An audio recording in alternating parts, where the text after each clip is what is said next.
Hello बच्चों, स्वागत है आपका प्यारे से चैनल केमिस्ट्री जगह पे। आपका जो चैप्टर चल रहा है मीन्स आपकी यूनिट 8 है डी एंड एफ ब्लॉक। इसमें 2 लेक्चर्स आपको दिए जा चुके हैं। पहले लेक्चर में हम लोगों ने डी ब्लॉक एलिमेंट्स का, ट्रांजिशन एलिमेंट्स का, इन सब का इंट्रोडक्शन पढ़ा था। ट्रांजिशन एलिमेंट्स किसे कहते हैं, डी ब्लॉक और ट्रांजिशन में क्या डिफरेंस है, रिप्रेजेंटेटिव के साथ क्या डिफरेंसेस हैं, वो सब हम लोगों ने डिस्कस किया था। और सेकंड लेक्चर में हम लोगों ने इसकी कुछ प्रॉपर्टीज़ को शुरू कर दिया था। जैसे कि जो मेन प्रॉपर्टी हम लोगों ने डिस्कस की है सेकंड लेक्चर में, वो थी melting point and enthalpy of atomisation. इसके अलावा डेंसिटी वगैरह भी पढ़ी थी, हालांकि वो छोटी छोटी प्रॉपर्टीज़ थी। आज के लेक्चर में बहुत ही मेन प्रॉपर्टी पढ़ने वाले हैं हम लोग डी ब्लॉक का साइज कंपेयर करेंगे। डी ब्लॉक के साइज के, जो डी ब्लॉक के एलिमेंट्स हैं, एटॉमिक साइज या आयनिक साइज, उसको हम लोग कंपेयर करने वाले हैं। अगर आपके पुराने दोनों लेक्चर्स देखे हुए नहीं हैं तो प्लीज़ उनको पहले आप देख लें, उसके बाद आप इस लेक्चर पर आएँ। पुराने दोनों लेक्चर्स आपको एक प्लेलिस्ट मिलेगी D and F block elements के नाम से, वहाँ से आप देख सकते हैं, या फिर आप डिस्क्रिप्शन बॉक्स में जाकर के भी देख सकते हैं। तो बेटा हम साइज की बात करेंगे। तो पहले एक छोटा सा ऑब्जर्वेशन लेते हैं, मतलब हमें साइज पढ़ना है डी ब्लॉक एलिमेंट्स का। ऑब्जर्वेशन ये है, ये हमने यहाँ पर एलिमेंट्स लिख दिए हैं पहले से ही। ये 3D सीरीज है, मतलब जो 4th पीरियड में डी ब्लॉक के एलिमेंट्स आते हैं। ये 4D सीरीज है, ये 5D सीरीज है, ये 5th पीरियड होगा, ये 6th पीरियड होगा। ये इनके एलिमेंट्स लिखे हैं। हर सीरीज के 10-10 एलिमेंट्स लिखे हुए हैं सीक्वेंस में। साइज में हम लोग क्या उम्मीद करते थे भाई, जब हम रिप्रेजेंटेटिव एलिमेंट्स मतलब एस और पी ब्लॉक एलिमेंट्स को पढ़ते थे, तो हम लेफ्ट टू राइट जाने पर ये पढ़ा करते थे। लेफ्ट टू राइट जब हम जाते हैं तो साइज डिक्रीज होता है। आपको याद होगा अच्छे से, पीरियोडिक टेबल आप लोगों ने 11th में पढ़ रखी है। जब लेफ्ट टू राइट जाते हैं तो साइज घटता है। क्यों घटता है? क्योंकि लेफ्ट टू राइट जाने पर इफेक्टिव न्यूक्लियर चार्ज बढ़ता है। ये थोड़ा सा आपको आइडिया देते हैं ये इफेक्टिव न्यूक्लियर चार्ज क्या होता है। वैसे अगर आपको बहुत डिटेल में पढ़ना है तो 11th की एक प्लेलिस्ट हमारी यहां पर बनी हुई है, क्लासिफिकेशन ऑफ एलिमेंट्स। वहां पर पीरियोडिक प्रॉपर्टीज में पहली पीरियोडिक प्रॉपर्टी हमने आपको पढ़ाई है शील्डिंग इफेक्ट। वहां पर आपको इफेक्टिव न्यूक्लियर चार्ज बहुत डिटेल में पढ़ाया गया है, लेकिन फिर भी थोड़ा सा हम आपको यहां पर आइडिया दे देते हैं इफेक्टिव न्यूक्लियर चार्ज क्या होता है। कोई भी एटम होगा, जैसे ये एटम है, हम बना लेते हैं, यहां पर इधर बना लेते हैं, ये एटम है। तो ये एटम होता है, एटम का ही न्यूक्लियस हो गया। ये पहली शेल है, इसमें ये इलेक्ट्रॉन्स हैं। ये दूसरी शेल है, इसमें इलेक्ट्रॉन्स हैं 3, 4, 5, 6, 7, 8 बना दिए। ये तीसरी शेल है, इसमें ये 1 इलेक्ट्रॉन बना दिया। तो अगर बेटा हम इस वाले इलेक्ट्रॉन को कंसीडर करें तो न्यूक्लियस इसे अट्रैक्ट करेगा, न्यूक्लियस इसको अट्रैक्ट करेगा। तो अट्रैक्शन के मेजर, अट्रैक्शन कितना लग रहा है ये नहीं बताया जा सकता। अट्रैक्शन उतना ही ज्यादा होगा प्रोटॉन्स जितने ज्यादा होंगे न्यूक्लियस में। तो अट्रैक्शन को हम Z से दिखाते हैं। ये Z हो गया, Z क्या हो गया? अट्रैक्शन। इसको हम कहते हैं nuclear charge, number of proton. Z is equal to number of protons. और होता क्या है, इस इलेक्ट्रॉन को ये वाले इलेक्ट्रॉन, जो अंदर वाले इलेक्ट्रॉन हैं ये वाले, ये सब क्या करेंगे? ये रिपेल करेंगे। इस रिपल्शन को हम कहते हैं स्क्रीनिंग इफेक्ट। तो जो नेट अट्रैक्शन होता है, नेट अट्रैक्शन कैसे आएगा? हम जब न्यूक्लियर अट्रैक्शन से स्क्रीनिंग इफेक्ट को, जिसको हम लोग सिग्मा से दिखाते हैं, ये माइनस कर देंगे तो यहां पर जो निकल के आएगा उसे हम कहते हैं Z इफेक्टिव, यानी effective nuclear charge. Effective nuclear charge is measurement of net attraction. Z nuclear attraction, इसको न्यूक्लियर चार्ज बोलते हैं, और सिग्मा को स्क्रीनिंग कांस्टेंट बोलते हैं। तो बेटा ये होता है, ये नेट अट्रैक्शन वैल्यू करता है, यही मैटर करता है कि साइज बढ़ेगा या घटेगा, फिलहाल लेफ्ट टू राइट जाने पर। अब देखो क्या होता है जो सिग्मा की वैल्यू होती है, जब आप लेफ्ट टू राइट एक स्टेप जाते हो, जैसे लिथियम से आप कहां गए? बेरिलियम। बेरिलियम से कहां गए? बोरॉन। तो प्रोटॉन 1 यूनिट बढ़ता है। प्रोटॉन कितना बढ़ता है? 1 यूनिट। तो Z कितना बढ़ गया? हर स्टेप पे Z 1 यूनिट बढ़ जाता है। 1 इलेक्ट्रॉन भी तो बढ़ता है। जब आप लिथियम से बेरिलियम गए, लिथियम से बेरिलियम गए तो एटॉमिक नंबर 3 से आप 4 पे चले गए। प्रोटॉन 1 बढ़ा और 1 इलेक्ट्रॉन भी बढ़ा। प्रोटॉन बढ़ने की वजह से Z 1 यूनिट बढ़ गया। और इलेक्ट्रॉन बढ़ा, उसकी वजह से सिग्मा बढ़ा। लेकिन जो सिग्मा होता है वो 1 यूनिट नहीं बढ़ता है। सिग्मा की वैल्यू जो होती है वो 1 यूनिट नहीं होती है अगर वो इलेक्ट्रॉन ऐड किया गया है उसी शेल में, आखिरी शेल में। जैसे जब आप लेफ्ट टू राइट जाते हो तो जो इलेक्ट्रॉन एंटर किया जाता है, ऐसे करके आप देखो, ये है लिथियम और ये है बेरिलियम या बोरॉन, आप इस तरीके से ले लो। तो जैसे इसका इलेक्ट्रॉनिक कॉन्फ़िगरेशन है 1s2 2s1, 3 होते हैं इलेक्ट्रॉन। इसका है 1s2 2s2, इसका है 1s2 2s2 p1। तो ध्यान देना, लिथियम में आखिरी शेल सेकेंड, यहां भी आखिरी शेल सेकेंड, यहां भी आखिरी शेल क्या है, सेकेंड है। तो जो एडिशनल प्रोटॉन था उसने Z 1 यूनिट बढ़ा दिया। एडिशनल इलेक्ट्रॉन कहां भरा गया, उसी शेल में भरा गया। जो शेल लिथियम की थी वही शेल बेरिलियम की, वही शेल बोरॉन की, मतलब जो लास्ट शेल में भरा गया, आउटर मोस्ट शेल में भरा गया। और आउटर मोस्ट शेल में सिग्मा की जो वैल्यू होती है वो 1 यूनिट से कम होती है, मैक्सिमम 0.85 हो सकती है, तो 1 यूनिट से कम होती है। तो Z 1 यूनिट बढ़ा जब आप एक स्टेप लेफ्ट से राइट में गए। सिग्मा 1 यूनिट नहीं बढ़ा तो Z इफेक्टिव क्या होगा, बढ़ जाएगा, और इससे क्या होता है, साइज घट जाता है। ये ऐसा था किसमें, S और P ब्लॉक में, रिप्रेजेंटेटिव एलिमेंट्स में। क्योंकि हम कह सकते हैं रिप्रेजेंटेटिव एलिमेंट्स में, in representative elements 1 proton is added in nucleus, nuclear charge increases by 1 unit. Additional electron is filled in outermost shell and value of sigma is less than 1 unit. Hence, effective nuclear charge increases and size decreases. Representative में जो additional electron था वो उसी shell में add किया गया, outer most में add किया गया। अच्छा, अब क्या होगा, जो सिग्मा की वैल्यू होती है वो कुछ फैक्टर्स पर डिपेंड करती है। नंबर 1, पहला फैक्टर उस शेल पे डिपेंड करती है। कौन से शेल पे, जो स्क्रीनिंग लगाने वाले इलेक्ट्रॉन्स हैं, स्क्रीनिंग इफेक्ट लगाने वाले इलेक्ट्रॉन्स हैं, उनका शेल कौन सा है। ये थोड़ा सा आप अलग से एक आइडिया ले लेना इफेक्टिव न्यूक्लियर चार्ज का। आपको साइज तो पढ़ना ही है, साइज तो आपकी हेडिंग है होगी ही। आप एक नोट डाल लोगे इफेक्टिव न्यूक्लियर चार्ज, अगर आपका 11th क्लास में ठीक से नहीं पढ़ा हुआ है तो आप ये लिख लोगे Z इफेक्टिव, ये क्या है, नेट अट्रैक्शन ऑन इलेक्ट्रॉन, आखिरी इलेक्ट्रॉन की बात कर रहे हैं। Z क्या है, Z है न्यूक्लियर अट्रैक्शन, एटॉमिक नंबर के बराबर होता है। सिग्मा क्या है, स्क्रीनिंग इफेक्ट, मतलब repulsion offered by electrons of, अगर इस शेल में होता तो इस शेल वाले या अंदर वाली शेल के। ये हो गया nuclear attraction, atomic number. Sigma क्या है, सिग्मा है स्क्रीनिंग इफेक्ट, मतलब repulsion offered by electrons of same shell and electrons of inner shells. ये रिप्रेजेंट करता है नेट अट्रैक्शन को। फिर आप बताएंगे, इसके बाद आप एक काम करेंगे, इसके बाद आप ये लिख देंगे, मैं आपको बताता हूं, थोड़ा सा आप लिख लीजिएगा इसको सिग्मा के बारे में। Value of sigma depends on, number 1, shell of electron, shell of screening causing electron, shell of screening causing electron. अगर इलेक्ट्रॉन nth शेल का है तो कम, n-1th का है तो ज्यादा, और लगभग ये कैसा हो जाता है, फिर बराबर हो जाता है लगभग। यहां पर nth शेल में जो होगा वो 1 यूनिट से कैसा होगा, जो सिग्मा होगा वो 1 यूनिट से कम होगा, और यहां पर जाकर के जो सिग्मा होता है वो कितना हो जाता है, सिग्मा की वैल्यू लगभग 1 हो जाती है। तो अगर n-1th का इलेक्ट्रॉन है, जैसे आपने अब रिप्रेजेंटेटिव में क्या पढ़ा, रिप्रेजेंटेटिव में जो एक इलेक्ट्रॉन, अभी अभी हमने एलिमेंट्स यहां पर लिखे थे, इनका इलेक्ट्रॉनिक कॉन्फ़िगरेशन लिखा था। रिप्रेजेंटेटिव एलिमेंट्स में एक प्रोटॉन आया, Z 1 यूनिट बढ़ा, सिग्मा कितना बढ़ा, 1 यूनिट नहीं बढ़ा, क्योंकि इलेक्ट्रॉन किस में ऐड किया गया, nth शेल में, और nth में सिग्मा की वैल्यू कितनी होती है, 1 से कम होती है। तो लगातार क्या होता है, ये बात आप यहां पर मेंशन करेंगे इन रिप्रेजेंटेटिव एलिमेंट्स। अब आप इस तरीके से लिखिएगा, फैक्टर्स में पहला फैक्टर ये होगा, पहला फैक्टर होगा shell of screening causing electron, इस तरीके से आप लिखेंगे। n क्या है, आउटर मोस्ट है, n-1, फिर आपके समझ में आ गया होगा।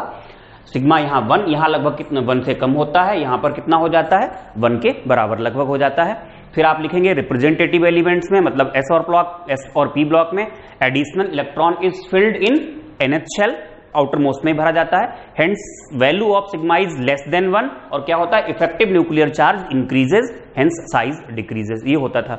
अच्छा, दूसरा फैक्टर क्या है, दूसरा फैक्टर यहीं पे होता है, दूसरे फैक्टर में subshell of screening causing electron, subshell of screening causing electron. तो ये कहा जाता है एस सब शेल ज्यादा लगाती है, पी कम लगाती है, डी कम, एफ सबसे कम इनमें लगाती है। जो हमें पढ़नी होती है वो एसपीडीएफ ही पढ़नी होती है। इसका एप्लीकेशन हम आपको बताएंगे, आगे आएगा।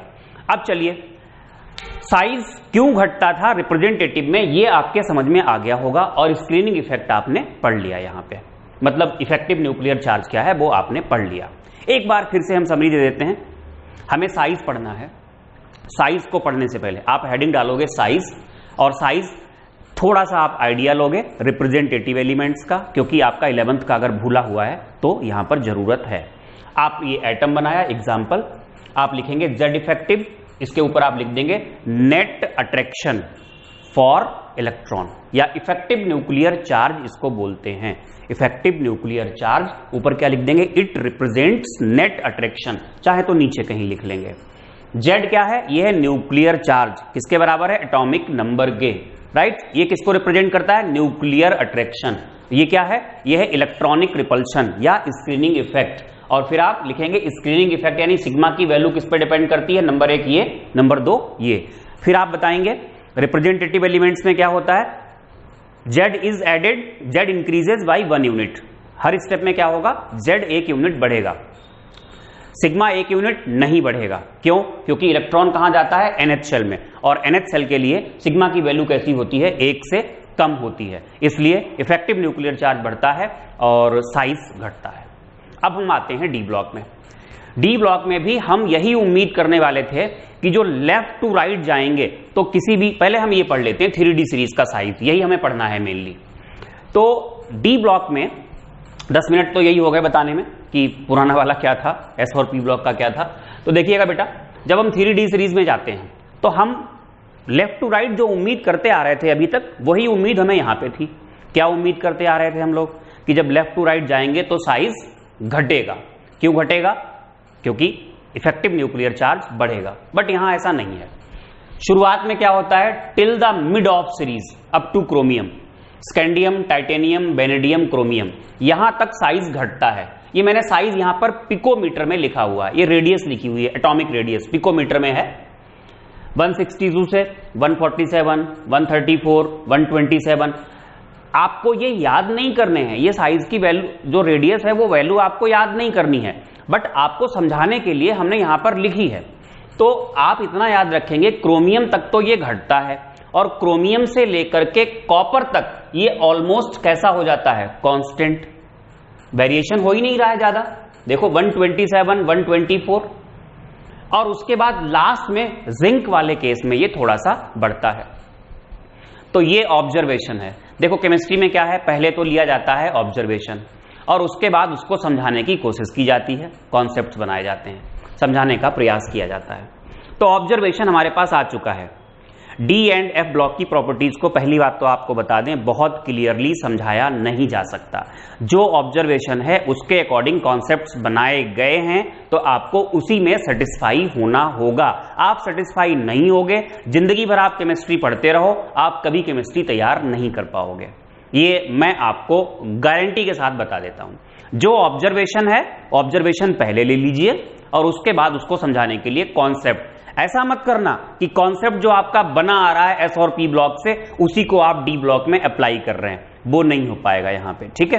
पहले observation, observation first then explanation. तो क्या है observation, till the mid of series size decreases and then it becomes constant up to copper, at last it increases. लगभग हर सीरीज में ऐसा ही है, 4D में भी ऐसा है, 5D में भी ऐसा है, लेकिन हमें 3D को पढ़ना है। तो इसका एक्सप्लेनेशन पहले ले लो। आप जब साइज हेडिंग आपकी पड़ी हुई होगी, पहले आपने ये सब किया होगा, फिर आपने डी ब्लॉक के साइज पे आए होंगे। डी ब्लॉक के साइज में आप इस टेबल को जरूर बना लीजिएगा, ये आपको कॉन्सेप्ट बिल्ड करने में आपकी हेल्प करेगा, बट आपको ये वैल्यूज याद नहीं करनी है। वैल्यूज याद करने बैठ जाओगे तो फिर आप परेशान हो जाओगे, फिर वहीं पे आपको केमिस्ट्री छोड़नी पड़ जाएगी। वैल्यूज याद नहीं करनी है, आपको इतना लिखना है, in 3D series size decreases till the mid of series, bracket में आप क्रोमियम लिख सकते हो, then it becomes constant up to copper and at last it increases in the case of zinc. ऐसा क्यों, इसका एक्सप्लेनेशन क्या है। ध्यान दीजिएगा, हम लोगों ने रिप्रेजेंटेटिव्स में यह पढ़ा था कि जो एडिशनल इलेक्ट्रॉन होता है वो कहां आता है, वो nth शेल में आता है। यहां ऐसा नहीं होता है। जब हम स्कैंडियम का कॉन्फ़िगरेशन करेंगे 21 का, तो हालांकि अफबाउ सीक्वेंस से ही कर रहे हैं, बट उसको थोड़ा कंडेंस कर दिया, 1s2 2s2 p6 3s2 p6, हालांकि अब 4s2 आएगा, फिर 3d आएगा, हमने 3d को यहां ले लिया, 3d1 और फिर क्या होगा 4s2 होगा।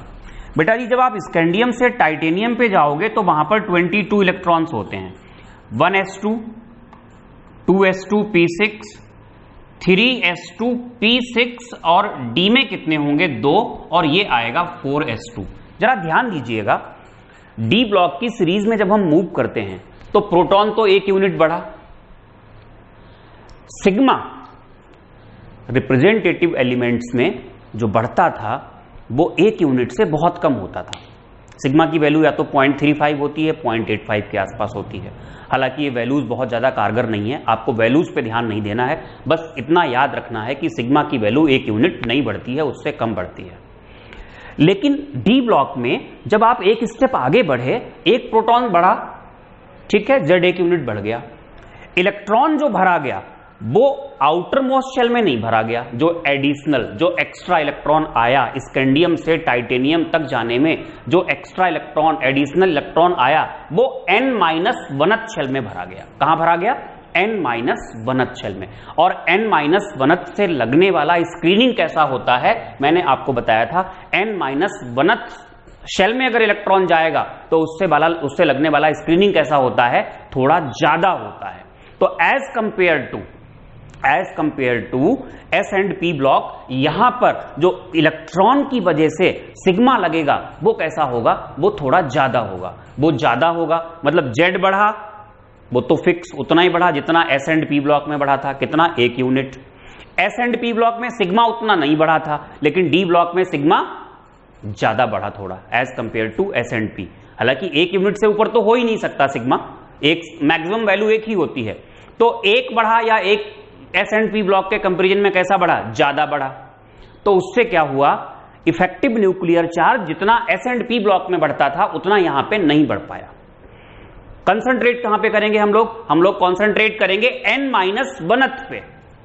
हमें और कहीं नहीं कंसंट्रेट करना है, आपको कंसंट्रेट करना है कि कम डिफरेंस क्या आया। एस एंड पी में एडिशनल इलेक्ट्रॉन कहां आया था, nth में ही आया था, जबकि डी में एडिशनल इलेक्ट्रॉन कहां आया, n-1th में आया। और n-1th शेल का इलेक्ट्रॉन सिग्मा कैसा लगाता है, थोड़ा ज्यादा लगाता है। तो जेड और सिग्मा ये दोनों आपस में लड़ रहे हैं और दोनों की टक्कर जो है वो थोड़ी कांटे की है। यहां पर एस एंड पी ब्लॉक में तो जेड जीत गया था, सिग्मा बहुत नीचे पड़ गया था, लेकिन यहां पर जेड और सिग्मा कैसे हैं, दोनों फाइट कर रहे हैं और इस टाइप का ऑब्जर्वेशन देते हैं। मतलब फिर ये नहीं समझाया गया कि भैया यहां तक क्यों, पहले घटा क्रोमियम तक, फिर कांस्टेंट हो गया, फिर बढ़ा। इस चीज को पूरी तरीके से नहीं समझाया गया, बस इतना समझाया गया। आप समझाएंगे जब इसको तब आप ये बताएंगे कि ऐसा क्यों हुआ कि पहले घटा फिर कांस्टेंट हो गया और फिर लास्ट में बढ़ा, या यहां पर जो डिफरेंस है साइज में वो उतना नहीं है जितना एस एंड पी ब्लॉक में है। तो इसको समझाने के लिए आप लिखेंगे इट इज एक्सप्लेन्ड बाई, पहला नंबर 1 आप लिखेंगे when we move left to right sigma increases by Z increases, यानी nuclear charge increases by 1 unit, पहली बात, which cause the increment in nuclear attraction. दूसरा पॉइंट आप लिखेंगे additional electron is filled in D subshell of n-1th shell. कहां पे जोर देना है, डी पे नहीं, n-1th पे जोर देना है, in D subshell of n-1th shell, full stop के बाद। Electron of n-1th shell causes more screening, electron of n-1th shell causes more screening, hence this type of observation in size is this type of जो भी है this type of pattern in size is observed या obtained. इस type का observation आपको मिलता है यहां पर। तो आप ये कहेंगे कि भाई जैसे यहां पर हो क्या रहा है, इन 2 को छोड़ दो, 3 को छोड़ दो, तो बाद में क्या हो रहा है, साइज बढ़ ही नहीं पा रहा है, घट ही नहीं पा रहा है। तो घट क्यों नहीं पा रहा है? क्योंकि जितना जेड बढ़ा उतना ही क्या बढ़ गया, सिग्मा। लास्ट में कहते हैं कि भैया जिंक का साइज क्यों बढ़ गया, तो बोल देते हैं कि D subshell is completely filled. D subshell जब कंप्लीटली फिल्ड है तो इससे क्या हुआ, सिग्मा एकदम, जब डी सबशेल पैक हो गया पूरी तरीके से, जब डी सबशेल पैक हो गया तो मतलब एक थ्योरेटिकल प्रॉपर्टी नहीं ले रहे हैं, स्टेप टू स्टेप वैरी कर रही तो उसी हिसाब से रह रहे हैं। तो यहां पे कहते हैं कि यहां का इलेक्ट्रॉनिक कॉन्फ़िगरेशन D10 है, जिंक का इलेक्ट्रॉनिक कॉन्फ़िगरेशन D10 है, D subshell is completely packed, hence it offers slightly more screening. इससे स्क्रीनिंग कैसा लगता है, थोड़ा ज्यादा लगता है। स्क्रीनिंग ज्यादा लगने का मतलब क्या हुआ, इफेक्टिव न्यूक्लियर चार्ज कम हो जाएगा ना, सिग्मा ज्यादा हो गया तो यहां पर स्क्रीनिंग इफेक्ट थोड़ा ज्यादा होता है, इसलिए यहां पर साइज बढ़ जाता है, ये बताया जाता है। तो आप क्या लिखेंगे साइज में सबसे पहले आप लिखेंगे, ये बना लीजिएगा, उसके बाद आप सबसे पहले लिखेंगे इन 3D series size decreases till the chromium, till the mid of series becomes constant and at last it increases. एक बात और लिख लेंगे, बात ये लिखेंगे आप, चलिए उसके बारे में बाद में बात करेंगे।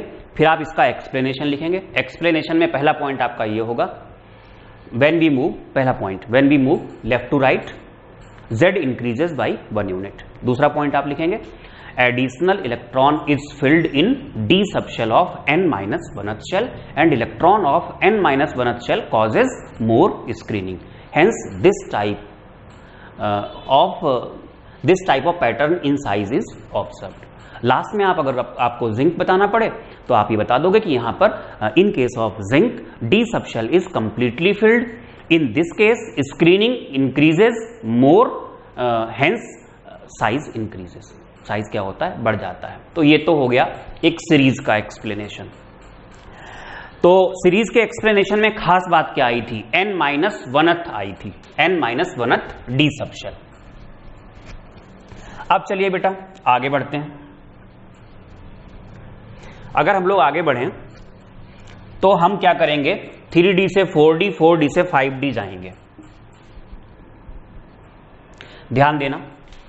फिर साइज में आप नीचे एक नेक्स्ट पॉइंट लिखेंगे, when we move from 3D to 4D series element there is increment in size, it is due to addition of extra shell. भाई आप लोग पढ़ते आए हो, 11th में भी आप लोगों ने पढ़ा हुआ है, जब आप डाउन द ग्रुप जाते हो तो साइज बढ़ता है। साइज क्यों बढ़ता है, क्योंकि इफेक्टिव न्यूक्लियर चार्ज तो सेम रहता है down the group. S and P block की बात कर रहा हूं मैं, यहां की बात नहीं कर रहे हैं। एस एंड पी ब्लॉक में जब आप डाउन द ग्रुप जाते थे तो साइज बढ़ता था। बढ़ता क्यों था, क्योंकि इफेक्टिव न्यूक्लियर चार्ज तो लगभग सेम रहता था, नंबर 1। और नंबर 2, एक्स्ट्रा शेल आती थी, और एक्स्ट्रा शेल के आने से क्या होता था, साइज बढ़ जाता था। यहां भी यही हो रहा है। आप साइज में ये क्या लिखेंगे, when we move from 3D series element to 4D series element there is increment in size. आप देख लीजिए, यहां से यहां बढ़ा, ये बढ़ा, हर जगह आपको बढ़ा हुआ मिलेगा 3D से अगर आप 4D सीरीज एलिमेंट पे जाओगे। But from 4D series element to 5D series element, but when we move from 4D series element to 5D series element, size is almost same. देखो बेटा, साइज इज, आप ये लिखोगे size is almost same, bracket में except lanthanum, except lanthanum which has more size than yttrium, bracket close करके full stop लगा दोगे। It is due to lanthanoid contraction, इसकी जो वजह है वो है लेंथेनॉइड कॉन्ट्रैक्शन। क्या पढ़ रहे हैं बेटा, फिर से ध्यान दें, हम ये पढ़ रहे हैं जब 3D से 4D गए तो साइज बढ़ा, बढ़ने की वजह हमने क्या बताई, as usual due to addition of extra shell, जैसा कि हम लोग उम्मीद करते थे। एस एंड पी ब्लॉक में भी ऐसा ही होता था। लेकिन जब 4D से 5D आए तो आप क्या देखते हैं, जो साइज है वो कैसा है, लगभग सेम है। जिरकोनियम 160, हाफनियम 158, देखिए नियोबियम, टेंटलम 146, मॉलिब्डेनम, टंगस्टन 139। आप डाउन द ग्रुप जा रहे हो, उसके बाद भी साइज में कुछ खास आपको चेंज नहीं दिखाई दे रहा है। साइज कैसा है, ऑलमोस्ट सेम। बस एक चीज याद रखना, यट्रियम से लेंथनम कैसा होता है, बड़ा होता है। जो लेंथेनाइड कॉन्ट्रैक्शन लगता है वो यहां से लगता है। 4D सीरीज का ये तो हो गया थर्ड ग्रुप, ये है फोर्थ ग्रुप। फोर्थ ग्रुप से ये यहां तक ये लगता है, इसलिए मैंने इसको क्या किया, ब्लू कलर से यहां पर ले लिया। ये लेंथेनाइड कॉन्ट्रैक्शन है। तो आपने लिखा होगा when we move from 3D series element to 4D series element there is increment in size, it is as usual due to addition of extra shell, but when we move from 4D series element to 5D series element size remains almost same bracket में, except size of lanthanum is more than yttrium, bracket close, full stop लगा दोगे। it is due to lanthanoid contraction। इसका जो reason है वो क्या है, वो है lengthenoid contraction। ये बड़ा इंपॉर्टेंट टॉपिक है। सबसे कॉम्प्लिकेटेड टॉपिक जो है डी ब्लॉक में वो साइज ही है, और पूरा का पूरा जो वेरिएशन साइज का जो समझाने का प्रयास किया गया है, पहली बात तो समझाया नहीं जा सका, ये बात अपने दिमाग में आप रख लो। जो मैं आपको बता रहा हूं इतना आपको याद ही करना है, आप सेटिस्फाई हो ही नहीं सकते इससे। मैं सेटिस्फाई नहीं हुआ हूं आज तक कि भैया साइज में ये वेरिएशन जो हुआ है, ये इसको क्या समझाया गया है, कैसे बेवकूफ बनाया गया, बट नंबर आपको यहीं से मिलेंगे। जो समझाया गया है उसी से आपको सेटिस्फाई होना पड़ेगा। तो समझाना है हमें लेंथेनाइड कॉन्ट्रैक्शन क्या है। सब कुछ स्क्रीनिंग इफेक्ट से ही समझाया जाता है, इसलिए मैंने आपको शुरुआत में ही स्क्रीनिंग इफेक्ट बता दिया था। स्क्रीनिंग इफेक्ट में बस दो बातें याद करने वाली हैं। स्क्रीनिंग इफेक्ट अगर nth शेल का इलेक्ट्रॉन लगा रहा है तो कम, n-1th का लगा रहा है तो ज्यादा, n-2 का लगा रहा है तो और ज्यादा, या लगभग फिर बराबरी हो जाता है। s सब शेल से कम, p से, s सब शेल से ज्यादा, p से उससे कम, d से और कम, f से कैसा होगा, और कम होगा। It is due to lanthanide contraction. क्या है ये लेंथेनाइड कॉन्ट्रैक्शन, अब आप अलग से हेडिंग डालेंगे। पहली बात तो आपसे अगर क्वेश्चन पूछा जाए, एक नंबर में अगर क्वेश्चन आए कि 4D और 5D सीरीज एलिमेंट्स का जो साइज होता है वो लगभग बराबर होता है, ऐसा क्यों, तो आप इसका आंसर देंगे। अगर एक नंबर में क्वेश्चन आया है तो आपको भी दो ही वर्ड लिखने हैं, it is due to lanthanide contraction. लेकिन जनरली ऐसा नहीं क्वेश्चन आता है, क्वेश्चन आता है व्हाट इज लेंथेनॉइड कॉन्ट्रैक्शन। तो इसमें क्या लिखेंगे आप, एक नंबर का आया है या दो नंबर का आया है, मैं आपको बता देता हूं दोनों ही केसेस में आप लिखोगे क्या। पहले आप समझ लो लेंथेनाइड कॉन्ट्रैक्शन होता क्या है।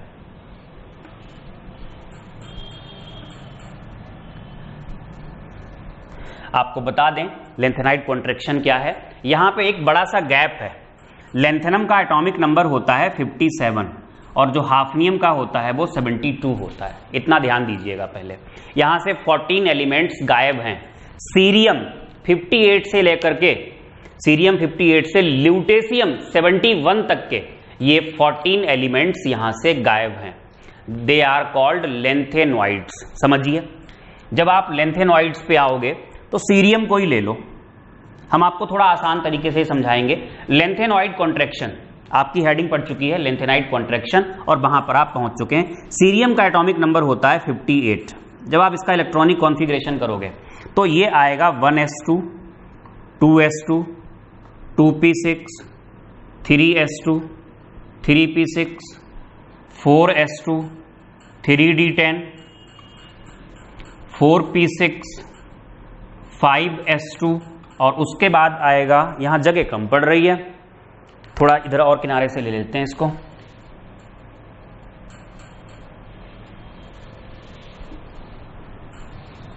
Cerium 58, 1s2, 2s2, 2p6, 3s2, 3p6, 4s2, 3d10, 4p6, यहां तक 30 हो चुका होता है, 3d10 तक, 4p6, 5s2, फिर आता है 4d10, 5p6, 6s2। अब इलेक्ट्रॉन कितने हो गए, 38, 48, 54, 56। फिर आता है नंबर 4f का, और 4f में कितने हो गए, 4f में हो गए यहां पर दो इलेक्ट्रॉन, 30, 38, 48, 54, 56, ये 58। इसको हम थोड़ा सा क्या करते हैं, सिस्टमैटिक वे में अगर लिखें तो 1s2, 2s2, p6, 3s2, p6, d10, 4s2p6d10 और F में कितने हैं 2, फिर है 5s2p6 और लास्ट में है 6s2। ध्यान दीजिएगा, जो हम क्या करेंगे सीरियम से प्रेसियोडाइमियम मतलब लेंथेनॉइड्स का एटॉमिक नंबर 59 का जो एलिमेंट है, आप यहां पे देखें सीरियम का जो इलेक्ट्रॉनिक कॉन्फ़िगरेशन है वो आखिरी शेल तो 6th है, लेकिन जो आखिरी इलेक्ट्रॉन भरा वो किसमें भरा, वो 4th शेल के F सब शेल में भरा। मतलब जो आखिरी इलेक्ट्रॉन आप भर रहे हो वो कहां भर रहे हो, वो n-2 के F सब शेल में भर रहे हो। जब आप 59 पे जाओगे तो इलेक्ट्रॉनिक कॉन्फ़िगरेशन क्या आएगा, ये सब तो सेम रहेगा, बस यहां पे कितना हो जाएगा F3 हो जाएगा। तो हम क्या उम्मीद करते हैं, जैसे हम लोगों ने यहां पर एक्सप्लेनेशन दिया था, एक्सप्लेनेशन ये दिया था कि साइज पहले घटता है फिर कैसा हो जाता है कांस्टेंट और लास्ट में बढ़ता है, उसकी वजह क्या बताई थी, इन शॉर्ट में बताते हैं। उसकी वजह बताई थी कि जो एडिशनल इलेक्ट्रॉन भरा जाता है वो n-1th शेल में जाता है। तो लेंथेनॉइड्स में आप क्या उम्मीद करेंगे, सीरियम 58 से लेकर के ल्यूटेशियम 71 तक आप क्या उम्मीद करेंगे, हम ये उम्मीद करेंगे कि यहां पे भी क्या हो रहा है, यहां पर जो एडिशनल इलेक्ट्रॉन है वो n-1th नहीं n-2th सब शेल में भरा जा रहा है, n-2th शेल में भरा जा रहा है।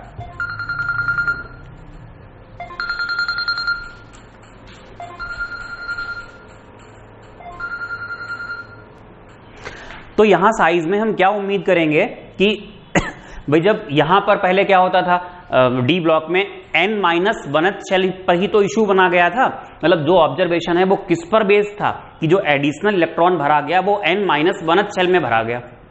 तो F ब्लॉक में तो जो एडिशनल इलेक्ट्रॉन है वो n-2 में भरा जा रहा है, और n-2 का जो इलेक्ट्रॉन होता है वो सिग्मा कैसा लगाता है, ज्यादा।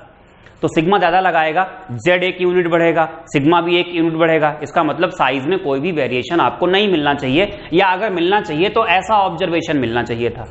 लेकिन ऑब्जर्वेशन होता क्या है, जब आप सीरियम 58 से लेकर के ल्यूटेशियम 71 तक जाते हो तो साइज में एक प्रोग्रेसिव डिक्रीमेंट होता है, लगातार डिक्रीमेंट होता है, कोई एक्सेप्शन नहीं यहां पे।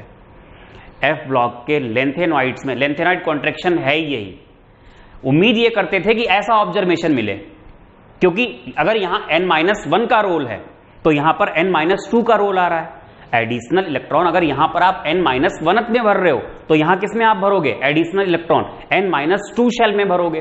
तो ऐसा ही ऑब्जर्वेशन मिलना चाहिए था, या इससे भी खतरनाक मिलना चाहिए था, क्योंकि यहां n-1th में भरते हो तो यहां किसमें भरते हो, n-2 में भर रहे हो। बट मिलता नहीं है ऐसा। मिलता क्या है, अगर आपसे पूछा जाए लेंथेनाइड कॉन्ट्रैक्शन क्या है, व्हाट इज लेंथेनाइड कॉन्ट्रैक्शन, तो आप उसमें अभी लिखा देंगे आपको, तो आप उसमें बोलोगे जब हम लेंथेनॉइड्स में लेफ्ट टू राइट मूव करते हैं तो वहां पर एक लगातार डिक्रीमेंट मिलता है साइज में, it is called lanthanoid contraction. इसको समझाया कैसे गया। अब n-2 पे कॉन्सेंट्रेट नहीं किया गया, अगर n-2 पे कॉन्सेंट्रेट कर गए आप तो आप बवाल में पड़ जाओगे, चक्कर में पड़ जाओगे, आप एक्सप्लेन नहीं कर पाओगे इसको। n-1 पे यहां कॉन्सेंट्रेट किया था, यहां n-2 पे कॉन्सेंट्रेट नहीं करना है। n-2 पे कॉन्सेंट्रेट करने का मतलब ही क्या हुआ था, ये होना चाहिए कि साइज घटना ही नहीं चाहिए, लेकिन घटता है तो किस पे कॉन्सेंट्रेट किया गया, F पे कॉन्सेंट्रेट किया गया, क्योंकि F सब शेल से लगने वाला स्क्रीनिंग कैसा होता है, कम होता है। ध्यान देना क्या बताया गया, एक्सप्लेनेशन में नंबर 1 ये बोला गया कि जब हम हर स्टेप पे आगे बढ़ेंगे Z increases by 1 unit, nuclear charge बढ़ता है। नंबर 2, सिग्मा उतना नहीं बढ़ पाता है क्योंकि जो एडिशनल इलेक्ट्रॉन है वो कहां भरा गया, वो in F subshell of n-2th shell. n-2th नहीं इंपॉर्टेंट है, यहां इंपॉर्टेंट क्या है, F subshell. And electron of F subshell offers poor screening. यहां F सब शेल के इलेक्ट्रॉन से लगने वाली स्क्रीनिंग कैसी होती है, पुअर होती है। और सिग्मा प्रॉपर लग नहीं पाया, Z प्रॉपरली लगा, सिग्मा प्रॉपर नहीं लगा, तो इफेक्टिव न्यूक्लियर चार्ज क्या हो गया, बढ़ गया। और इफेक्टिव न्यूक्लियर चार्ज बढ़ गया तो फिर उससे क्या होगा, साइज घट जाएगा। इफेक्टिव न्यूक्लियर चार्ज बढ़ने का मतलब ही क्या हुआ, नेट अट्रैक्शन बढ़ गया। और वही ट्रेंड यहां पर फॉलो किया जाएगा, क्योंकि 71 के बाद ही तो 72 आता है, राइट। तो कहते हैं कि इसके बाद लेंथेनाइड कॉन्ट्रैक्शन जो है वो हाफनियम से लगता है, क्योंकि यहां थोड़ी ना एलिमेंट्स गायब हुए, यहां पर एफ सबशेल का रोल है ही नहीं। एफ सबशेल का जो रोल स्टार्ट हुआ वो यहां से स्टार्ट हुआ। इसी वजह से हाफनियम के साइज में जो इंक्रीमेंट होना चाहिए था due to addition of extra shell, अगर हम कंपेयर करें जिरकोनियम से हाफनियम, अभी तो हमने यहां कंपेयर किया था, सॉरी उसमें कहां कंपेयर किया था, लेंथेनॉइड्स में, वो लिखे नहीं एलिमेंट्स, सीरियम 58 से लेकर के ल्यूटेशियम 71 तक, उनमें कंपेयर किया था कि साइज लगातार घटता है। अगर हम ये कंपेयर करें जिरकोनियम से हाफनियम, तो कैसे कंपेयर करेंगे, तो हम कहेंगे यहां से यहां गए, number 1 extra shell is added which tends to increase the size, उससे साइज बढ़ना चाहिए। फिर आप क्या कहोगे, in hafnium electrons are also filled in F subshell of intervening shell, intervening का मतलब अंदर वाली, या आप n-2 कर दो। फिर आप कहोगे यहां पर हाफनियम में, in hafnium electrons are also filled in intervening F subshell of intervening F subshell of intervening shell, and electrons of F subshell offers very poor screening. Z effective increases which tends to decrease the size, जिससे size घटना चाहता है, and size of hafnium and zirconium is almost same.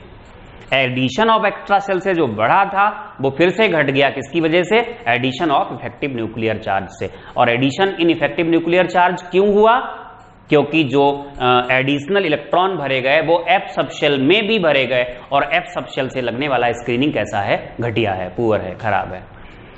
ये topic सबसे ज्यादा complicated है। तो अभी हम क्या लिखने वाले हैं, लेंथेनॉइड कॉन्ट्रैक्शन लिखने वाले हैं। तो लेंथेनॉइड कॉन्ट्रैक्शन में आप लोग लिखिएगा, लेंथेनाइड कॉन्ट्रैक्शन में मतलब है क्या ये। अगर 1 नंबर का लिखने को आए तो आप केवल डेफिनेशन दोगे, और अगर 2 नंबर का आए, एक्सप्लेन करने को भी आए, तो आप इसका एक्सप्लेनेशन भी दोगे। तो लेंथेनाइड कॉन्ट्रैक्शन में आप लोग लिखेंगे, अच्छी भाषा में आप लिख लीजिए, हमारी अंग्रेजी वैसे ही पुअर है।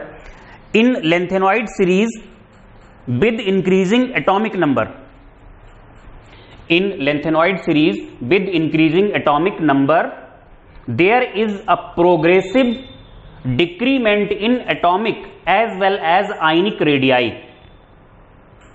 full stop के बाद, this regular decrement in size of atoms and ions with increasing atomic number is called lengthenoid contraction. इसका explanation लिखिएगा, पहला point, as we move along the series the nuclear charge increases by 1 unit, मतलब Z,